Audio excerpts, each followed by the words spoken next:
رسول اللہ صلی اللہ علیہ وسلم نے فرمایا کہ یاسین قرآن کا قلب ہے، قلب القرآن، یاسین قرآن کا دل ہے۔ اور بعض روایات میں آتا ہے کہ جو شخص یاسین کو، اس سورہ یاسین کو خالصتاً لوجہ اللہ، اللہ کے لیے اور آخرت کے لیے پڑھتا ہے تو اللہ جل شانہ اس کی برکت سے اس کی مغفرت فرما دیتے ہیں۔ اتنی یہ بڑی اور اہم صورت ہے۔ قرآن شریف کی جن صورتوں کی غیر معمولی اہمیت اور عظمت آئی ہے ان صورتوں کے نام بھی زیادہ ہیں۔ عربی میں اس بات کا رواج تھا کہ جس چیز کی عظمت زیادہ ہو، اہمیت زیادہ ہو، اس کے نام بھی زیادہ ہو، یعنی ناموں کی کثرت اس چیز کی عظمت اور اہمیت پر دلالت کرتی تھی۔ زیادہ نام ہونا زیادہ بڑا ہونے کی نشانی ہوا کرتا تھا۔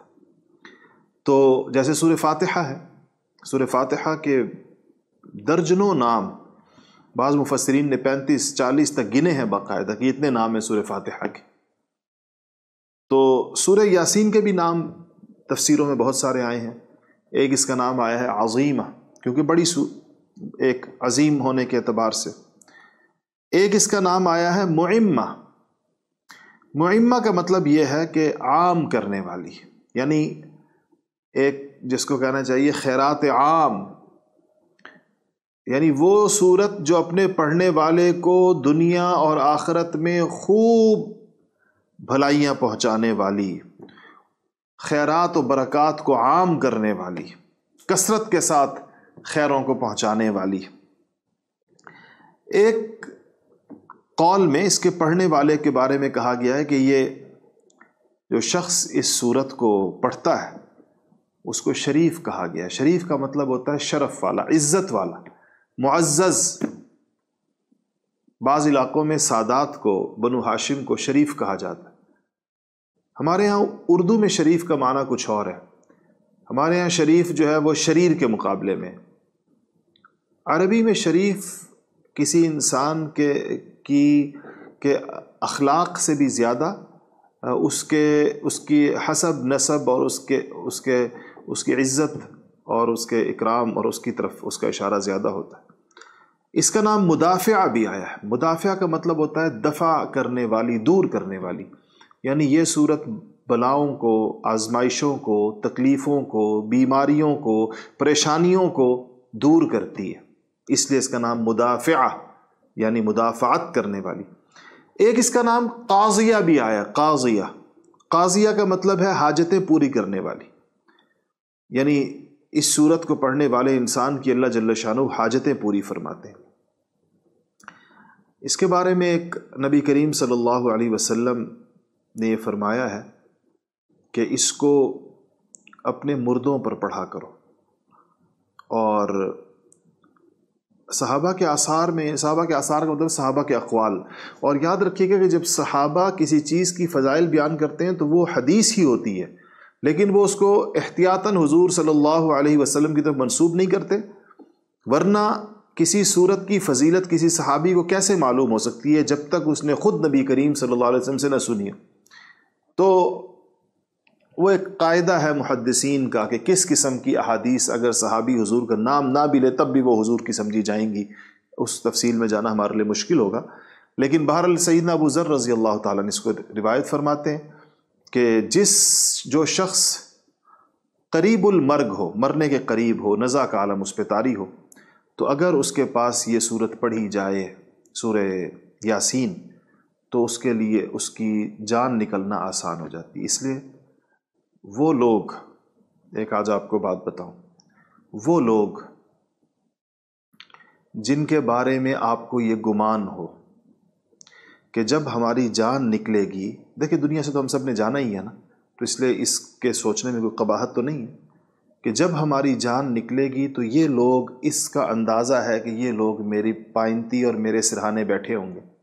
انسان کی اولاد ہے، بیوی ہے، بیوی کا شوہر ہے، بہن بھائی ہیں، ایسے لوگ جن کے بارے میں انسان تھوڑی دیر کے لیے تصور کرے کہ میری موت ہے، میں چارپائی پہ لیٹا ہوا ہوں اور جبرائیل امین آ چکے ہیں مجھے لینے کے لیے، تو میں کیا سمجھتا ہوں اس وقت میرے گرد کون سے لوگ ہوں گے؟ تو جو لوگ اس وقت میرے گرد ہو سکتے ہوں، ان کو سورہ یاسین یاد کرا دیجئے زبانی، تاکہ جب ہم پر یہ وقت آئے تو ہمارے گرد کوئی یاسین پڑھنے والا موجود ہو۔ یقین جانے کہ جن لوگوں نے اپنے بچوں کو یہ چیزیں نہیں سکھائیں، میں نے ان کی آخری زندگی بہت عبرتناک دیکھی ہے۔ ایسے نالائق اور نااہل اولاد ہوتی ہے کہ اس کو آخری وقت میں سمجھ ہی نہیں آتا باپ کے ساتھ کیا کرنا ہے اور ماں کے ساتھ کیا کرنا ہے۔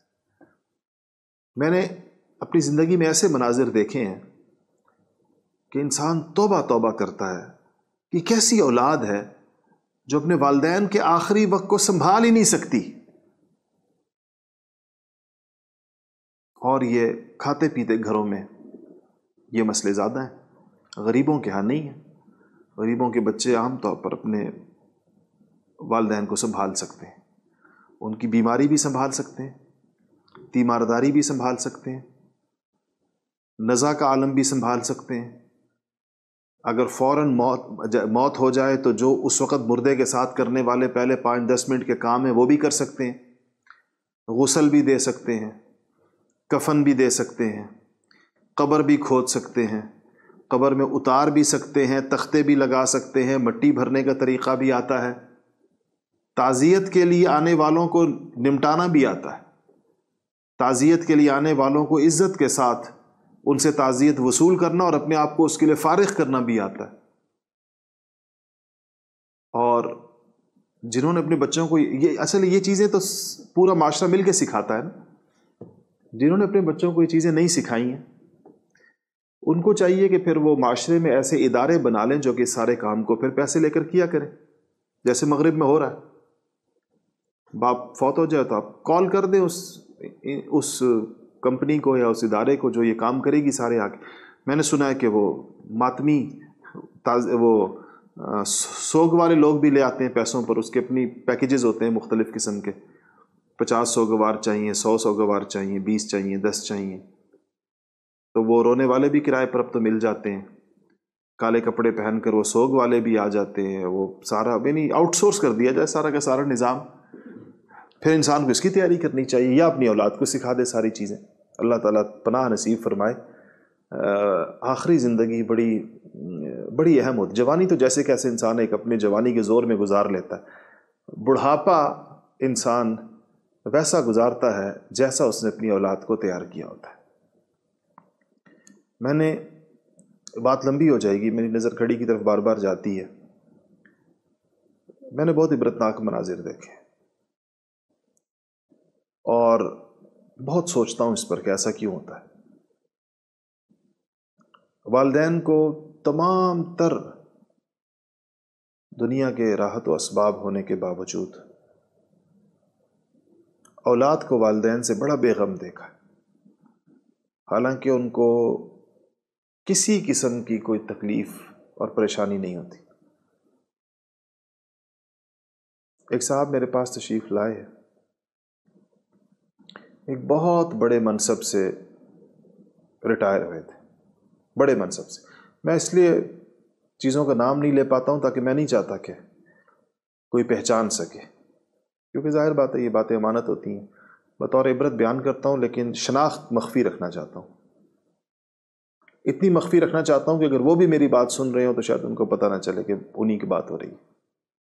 اس لیے اس میں سے آپ کو واقعے کے کچھ کڑیاں گم ملیں گی اور یہ جان بوجھ کر ہوتا ہے۔ تو بہت بڑے عہدے سے ریٹائر ہوئے، چند ہی لوگ وہاں تک پہنچ پاتے ہیں۔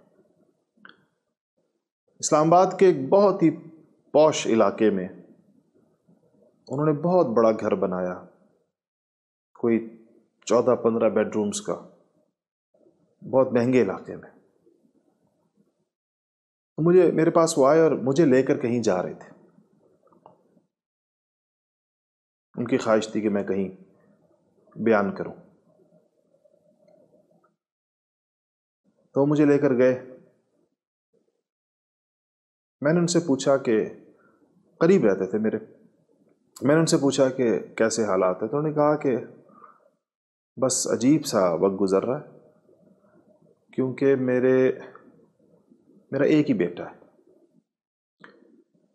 اور وہ دنیا کے دوسرے کنارے پر جو ملک ہے وہ اس میں رہتا ہے۔ ایک ہی بیٹی ہے، وہ شادی ہو کر وہ بھی 7 سمندر پار جا چکی ہے۔ انہوں نے بتایا تھے مجھے ملکوں کے نام دور دراز۔ کہنے لگے کہ اب میں ہوں اور میری بیوی، گھر ہم نے بہت بڑا بنا لیا۔ گزشتہ روز بیوی بیچاری واش روم میں گر گئی، اس کے کولے کی ہڈی ٹوٹ گئی، وہ اپنے بستر تک محدود ہو چکی ہے، ہل جل نہیں سکتی۔ میں اس کے ساتھ والے بستر پر اس کی خبر گیری بھی کرتا ہوں، اپنا کچھ کام بھی کرتا ہوں، اپنے آپ کو مصروف رکھا ہوا ہے۔ ہم 2 میاں بیوی گھر میں رہتے ہیں سالہ سال سے، اور ہماری زندگی ایک کمرے کی زندگی، ہم اسے ہل ہی نہیں سکتے اسے، حتیٰ کہ ہم کھانا بھی اسی کمرے میں کھاتے ہیں، سوتے بھی اسی کمرے میں ہیں، میں نے کچھ پڑھنا بھی ہو تو وہیں پر میں پڑھتا ہوں۔ باقی جو میرے گھر میں 15-16 کمرے 18 کمرے ہیں، بیڈ رومز ہیں، باقی چیزیں ہیں، اس کی ہم بس چوکیداری کرتے ہیں، اس کی صفائی کرتے ہیں، اس کو کھلواتے ہیں، صاف کرواتے ہیں، پھر بند کروا دیتے ہیں، پھر صاف کرواتے ہیں، پھر بند کروا دیتے ہیں۔ بیٹا میرا کہیں 2 سال بعد 3 سال بعد 10 دن کے لیے آتا ہے اپنی بیوی بچوں کے ساتھ، اور جب وہ آتا ہے تو اس گھر میں کوئی تھوڑی سی رونق ہو جاتی ہے چند دن کے لیے، لیکن ہمیں وہ چند دن اس لیے اچھے نہیں لگتے کہ ہمیں پھر اس کے بعد والی تنہائیوں کا مزید خیال آتا ہے کہ ہم تنہائی کے ساتھ عادی ہو جاتے ہیں۔ پھر بچہ آتا ہے ہمارا، اپنے پوتوں میں پوتیوں میں دل لگ جاتا ہے، جب وہ جاتا ہے پھر ہمیں مہینوں ہم ڈسٹرب رہتے ہیں اور ہمیں گھر کاٹ کھانے کو دوڑتا ہے۔ تو میں نے ان سے کہا کہ اللہ تعالیٰ نے آپ کو اتنا کچھ دیا ہوا ہے، تو کیا آپ کے اس اکلوتے صاحبزادے کے لیے اس ملک میں کوئی ایسی جگہ نہیں جہاں پر وہ نوکری کر سکے اور والدین کے ساتھ رہ سکے؟ تو انہوں نے کہا کہ میں اور میری بیوی تو بہت چاہتے ہیں، لیکن بچے کہاں مانتے ہیں، وہ اپنی چلاتے ہیں، اپنی مرضی کرتے ہیں۔ خیر، اس طرح دیکھتا رہتا ہوں قصے۔ اس سے میں نے کہا کہ اپنی آخرت کے اعتبار سے اپنے بچوں کی تربیت اس طرح کی کریں، اس سے نہیں کہ صرف آپ کو کوئی ان کی ضرورت ہے، اپنے آپ کو تو بچوں سے بھی بیغم رکھنا چاہیے انسان کو، اللہ تعالیٰ پر نگاہ ہونی چاہیے۔ بچے فائدہ پتہ نہیں کس کے لیے کس کی اولاد کتنی مفید ہوتی ہے، لیکن ایسا ضرور بچوں کو بنانا چاہیے کہ وہ معاشرے کے لیے زیادہ مفید، کم سے کم ان کے لیے ایک نفسا نفسی کی زندگی۔ جو اب دیکھیں، جو بچے اپنے والدین کے نہیں ہیں وہ سوسائٹی کے لیے کیا کنٹریبیوٹ کریں گے، اس سوسائٹی کو کیا دیں گے؟ جو اپنے والدین کو ان کے حقوق نہیں دے سکتے، جو والدین کی خدمت نہیں کر سکتے، جو اپنے بہن بھائیوں کے نہ ہوں، جو اپنے خاندان کے نہ ہوں، قوم کو کیا دیں گے؟ خیر، تو کہا کہ یہ بات اس سے چلی کہ انسان کی چارپائی کے گرد ایسے لوگ ہونے چاہیے جو سورہ یاسین پڑھ سکیں اس کے اوپر۔ اسی طرح سے عبداللہ ابن زبیر رضی اللہ تعالیٰ عنہ مشہور صحابی ہیں، وہ فرماتے ہیں کہ جو شخص سورہ یاسین کو اپنی کسی بھی ضرورت کے لیے پڑھے گا تو اللہ جل شانہ اس کی ضرورت ضرور پوری فرما دیں گے۔ اور اسی طرح ایک تابعی ہیں، وہ فرماتے ہیں کہ سورہ یاسین، یا ہم سب کے آج کل کے زمانے میں بڑے کام کی بات ہے، وہ کہتے ہیں کہ جو صبح سورہ یاسین پڑھے گا وہ شام تک خوش رہے گا۔ یعنی سورہ یاسین ڈپریشن اور ٹینشن اور پریشانیوں کو دور کرنے کی زبردست ایک صورت ہے، پریشانیاں دور ہوں گی۔ اور اگر شام کو پڑھے گا تو صبح تک خوش رہے گا۔ اس کا مطلب ہے دن میں 2 دفعہ انسان پڑھ لے، لیکن یہ زیادہ اس وقت پڑھی جا سکتی ہے جب یاد ہو۔ تو میں نے عرض کیا تھا کہ ہم لوگ کوشش کریں گے کہ اس کو ہم ساتھ ساتھ یاد بھی کرتے رہیں۔